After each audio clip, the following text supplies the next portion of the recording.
Você já ouviu aqui mesmo falar de matemática pura e aplicada. São dois conceitos, não se envergonhem, difíceis da gente separar bem. Eu daria um exemplo bastante vulgar. Por exemplo, a geometria, até Pitágoras, era pura aplicação. A gente conhecia um fato, aplicava para medir, para desenhar, para construir. Era matemática aplicada. A partir de Pitágoras, e teve seu ápice em Euclides, o homem passou a fazer matemática pela matemática. Construiu um arcabouço intelectual, construiu um modelo, matemática pura. Será que eu poderia fazer a mesma divisão com as artes? Vou tentar algo semelhante. Eu diria que o cinema e o teatro são artes puramente representativas. Já nas artes plásticas, a escultura e a pintura, ora são figurativas, mas quando são abstratas, ainda assim estão representando algo. Já na música, há uma pequena diferença. Vamos tomar Vivaldi, A Primavera. É uma bela música. Mas se ele chamasse aquela música de Sorriso de Criança, eu também aceitaria do mesmo modo. O som não representa o olho, a criança ou a primavera. Ela suscita sentimentos. É desta arte dita pura que vamos falar hoje. E como ela mexeu com os povos de diferentes culturas em diferentes épocas. Dividiu-se o espectro sonoro de maneira diferente. Fez-se música árabe, música grega, música contemporânea, música antiga. Fez-se música, tratou-se do seu objeto primordial, o som.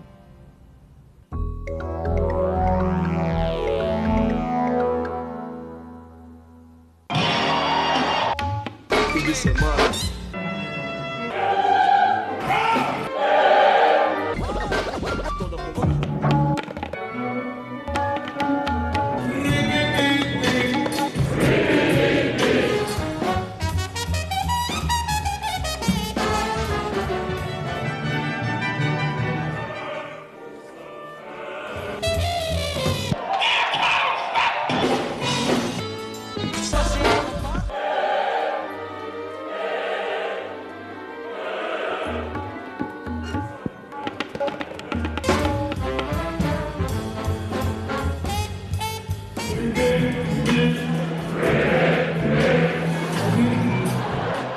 A música mexe com as pessoas, não resta dúvida. Pode despertar alegria, tristeza, comover, excitar. Mas muito antes da música existir, existe a sua matéria-prima. Os sons, no seu estado mais puro, servem ao compositor, assim como a paleta de tintas pode servir ao artista plástico.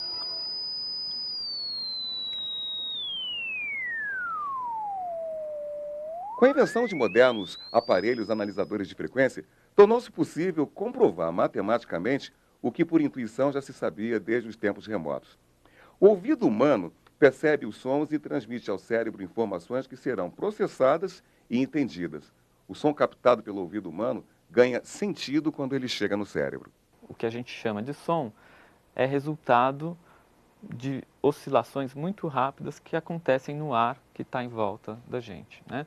Essas oscilações se dão na forma de compressão e rarefação do ar, ou seja, as moléculas do ar se comprimem e se rarefazem muito rapidamente, e o ouvido capta esse movimento.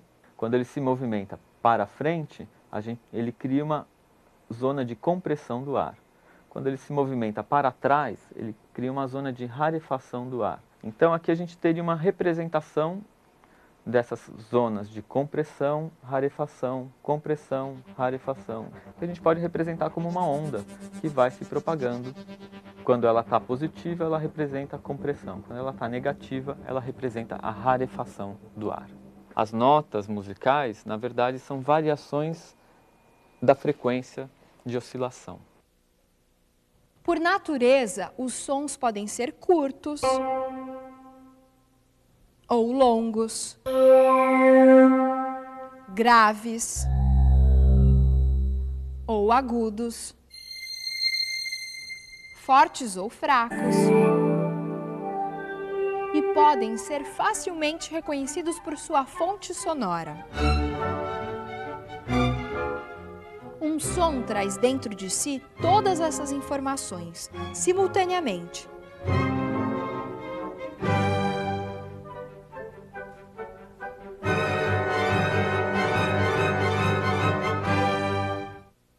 exemplo, se alguém emitir um som que tem uma determinada frequência de vibração e uma outra pessoa emitir um que tenha o seu dobro, o ouvido humano interpreta essas frequências sonoras como equivalentes e passa a aceitá-las como sons musicais idênticos. Desde a antiguidade, nas mais variadas épocas, os povos se utilizaram desse conhecimento para organizar suas criações musicais. Desenvolveu-se o costume de utilizar os sons que o nosso ouvido reconhecia como equivalentes, como limites de uma espécie de espaço sonoro que poderia ser dividido, ou melhor, fracionado. Uma maneira bastante comum de fracionar esse espaço entre dois sons equivalentes, Dó e Dó, por exemplo, é em 7 partes. Por gerar 7 notas, criou-se a denominação oitava para este ciclo, já que o oitavo som passa a ser considerado o primeiro do espaço equivalente, dando a impressão de voltar ao início e, assim, virtualmente, até o infinito. Em lugares onde certas tradições milenares ainda são mantidas, podemos ir buscar mais informações sobre as variadas maneiras de organizar os sons com o propósito de fazer música. Aquela mesma oitava, dividida agora em 5 sons ao invés de 7, pode ser ouvida na China, na Indonésia, na África ou nas Américas. Estes 5 sons dão o sabor característico das músicas orientais.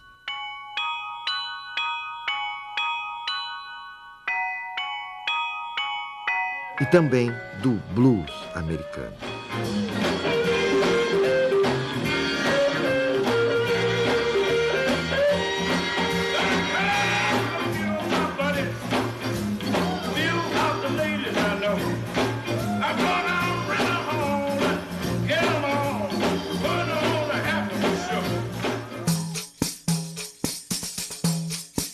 Por sua vez, árabes incluem na sua tradição até 24 divisões desiguais no interior da oitava, criando combinações que levam a 133 maneiras de agrupar os sons.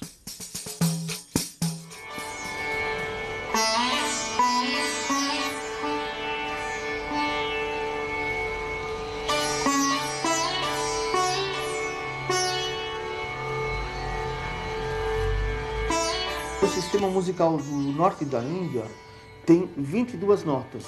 São intervalos muito pequenos de som, que são chamados quartos de tom. E no sul da Índia eles têm 28 intervalos.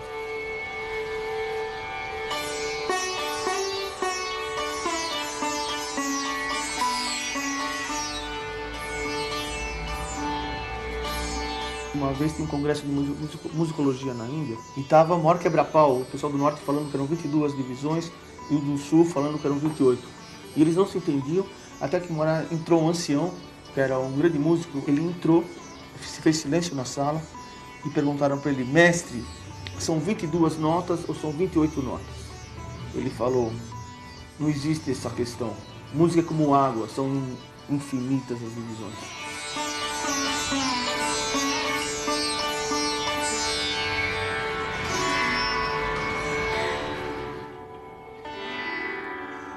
A música clássica indiana tem 10 escalas básicas que se subdividem em 64 e depois existe uma análise combinatória entre elas. Então é difícil você não cair numa sequência sonora de sons que não esteja mapeado na música clássica indiana. É muito estranho, é um sistema assim muito amplo e é totalmente matemático nesse sentido. Que na verdade você fica manipulando, você fica improvisando em cima de equações numéricas. Você faz uma análise combinatória, é um jogo. Imagina, com essas 7 notas, você está com as 7 notas, você fica brincando com elas.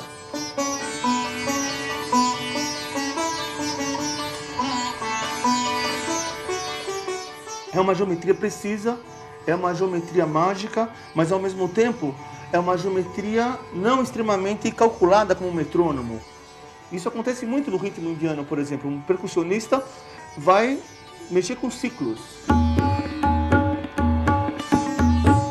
Porque o tempo na Índia é sempre pensado como um ciclo. É um ciclo mágico de números que se repetem.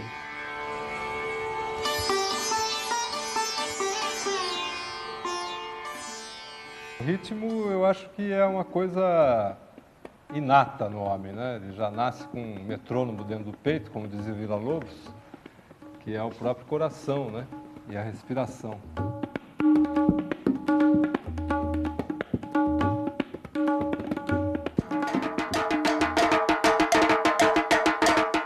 O tambor, ele toca e diz, gente, venha para os orixás, saia um pouquinho da sua estrutura terrena, da sua vida de pé no chão, né? E venha para um outro espaço, para serem outras coisas, para perceberem outras coisas, para terem outras percepções.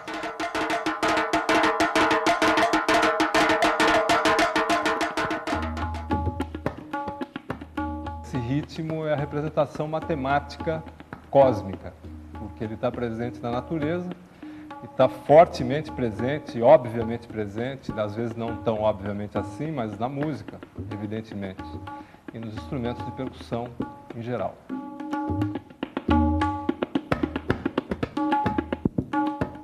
A música, ela leva ao êxtase, né? Sempre vai levar ao êxtase, né? Sempre você vai ouvir a música, cada um tem um jeitão de receber esse êxtase, né? Ela chama para a linguagem mesmo de dentro para fora, né? É tirar alguma coisa de dentro e pôr para fora, né? Pôr para fora é uma energia que você tem dentro de você mesmo, né? E o tambor ajuda esse movimento, né?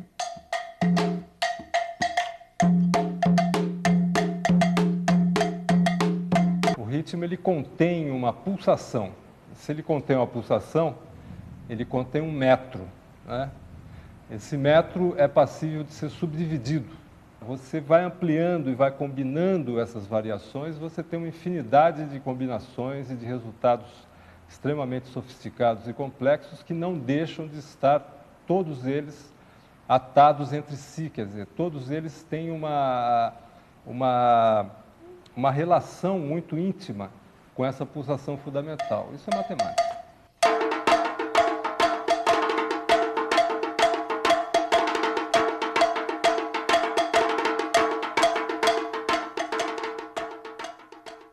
Vamos continuar nossa viagem através dos tempos e descobrir que durante muitos séculos e mesmo nos dias atuais, a música continua servindo como uma espécie de ponte entre o céu e a terra.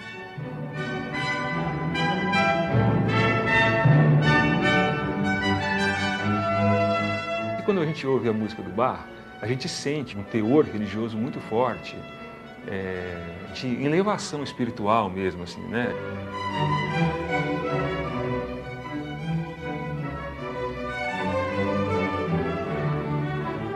E, ao analisar a música dele, você também vê um amor tão grande à pesquisa musical, matemática, quase científica, entende? Que só se fosse uma busca pela perfeição, né? Atingir Deus por uma perfeição.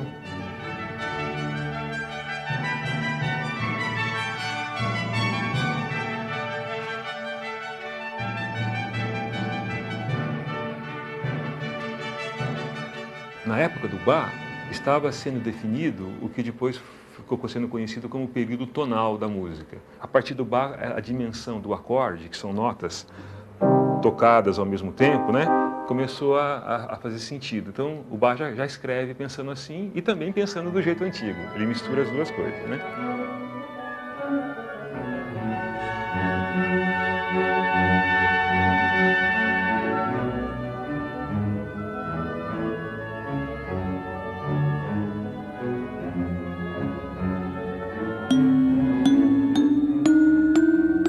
O temperamento consistia em dividir a oitava em 12 porções de tamanho idêntico. Afinando os instrumentos dessa maneira, qualquer melodia poderia ser transposta para outros lugares do teclado. E a reconheceríamos como sendo a mesma música, mas em tons diferentes. Esse intervalo pode ser dividido de várias maneiras, né? Os hindus dividem, sei lá, mais do que 12, os chineses gostam da divisão em 5, né? Então os ocidentais acharam uma maneira exata, né? Bem a nossa cara ocidental, de dividir esse intervalo em 12 frações iguais, né?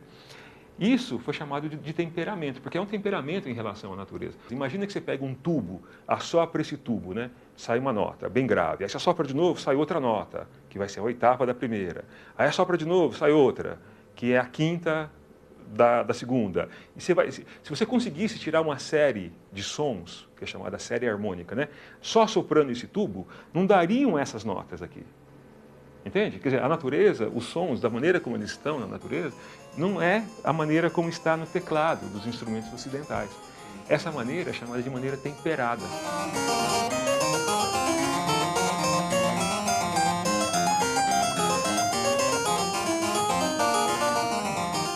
Então, essa música que foi consolidada, porque os caras vinham pesquisando há muitos anos, né? Nessa época, é depois a música que se torna regra.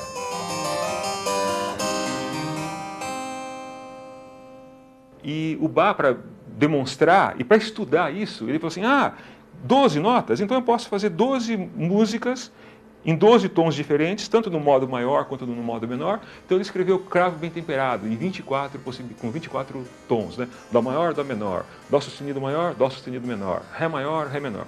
E depois escreveu de novo um outro volume com mais 24, quer dizer, 48 peças. Quer dizer, ele estava estudando, entendeu? Assim, eu vejo o Bach, não sou só eu que vejo, né? Muita gente vê como um grande pesquisador da linguagem musical, dos aspectos musicais e matemáticos da linguagem, né?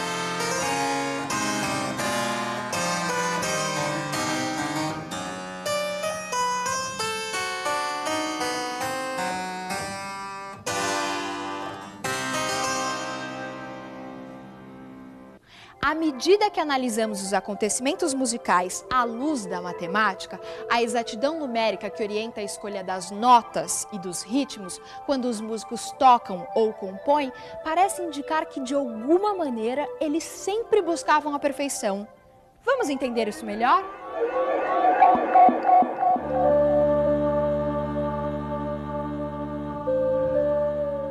O filósofo e matemático Pitágoras realizou a primeira experiência registrada na história da ciência. Pitágoras construiu um instrumento composto por uma única corda estendida, que poderia ser pressionada em lugares calculados, e assim geravam sons que mantinham relações aritméticas. Para entender isso melhor, observe a sequência. 1, 2, 3, 4, 5, 6, 7. E perceba que cada número é obtido acrescentando 1 ao número anterior. Mas as notas obtidas à maneira pitagórica, geradas por relações aritméticas, produzem a cada oitava não as mesmas notas da primeira, mas outras, sutilmente desiguais. Essa diferença faz com que cada novo conjunto de notas seja diferente do primeiro. Se pensarmos em um esquema para representar esse fenômeno sonoro, as escalas pitagóricas geram não um círculo, mas sim uma espiral de notas.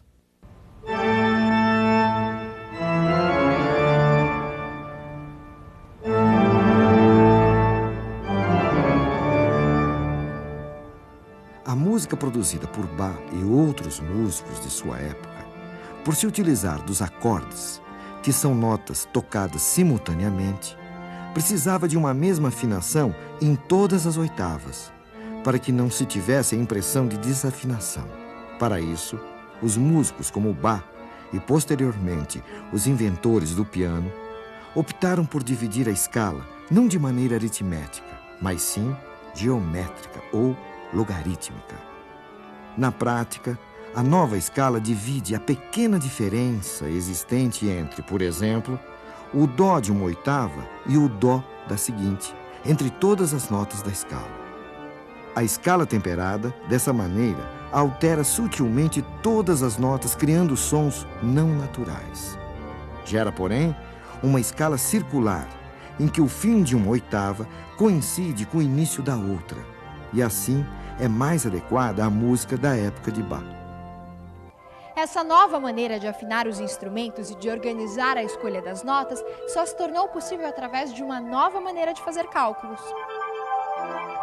Os logaritmos foram criados por John Napier em 1614 e são um modo de fazer cálculos. essa sequência de números 0, 1, 2, 3, 4, 5 e assim por diante é uma sequência aritmética, pois cada número é obtido acrescentando-se 1 ao anterior. Já uma sequência geométrica como 1, 2, 4, 8, 16, 32, 64 é obtida multiplicando-se por 2. Pois bem, os logaritmos nasceram quando buscamos encontrar uma relação entre essas duas sequências numéricas. Perceba que uma sequência geométrica pode ser escrita da seguinte maneira. 2 é 2 mesmo, ou 2 vezes 1, ou ainda 2 elevado a 1. 4 é 2 vezes 2, ou 2 elevado a 2. 8 é 2 vezes 2 vezes 2, ou 2 elevado a 3. Perceba que agora a sequência geométrica é formada por uma base, nesse caso o 2, e os expoentes formam uma sequência aritmética. Os logaritmos são uma maneira de associar essas duas sequências. Noutras palavras, as 12 notas da chamada escala temperada ou cromática correspondem aos logaritmos de base 2. 2 elevado a 0, 2 elevado a 1 sobre 12, 2 elevado a 2 sobre 12 e assim por diante. Ao adotar o temperamento, temos uma escala circular. O resultado é que agora a espiral fechava e por mais que o compositor passeasse pelas 88 teclas de um cravo ou posteriormente de um piano, o tom ficava preservado, ao mesmo tempo que ganhava possibilidades de nuances emotivas quase inesgotáveis. A forma da cauda do piano, assim como os tubos de um grande órgão, tem o desenho de uma escala logarítmica. Se você vai dar aula de logaritmo, jovem professor ou professora, peça um pequeno tocador de CD, bote uma música de Bach, ou mesmo traga um menino com violão, ou se a escola puder, vá ao salão onde há um piano, e mande alguém tocar Bach. Ao ouvir, ele vai estar preparado para entender a ideia de logaritmo. Pois tocar Bach nada mais é do que dedilhar sobre logaritmos.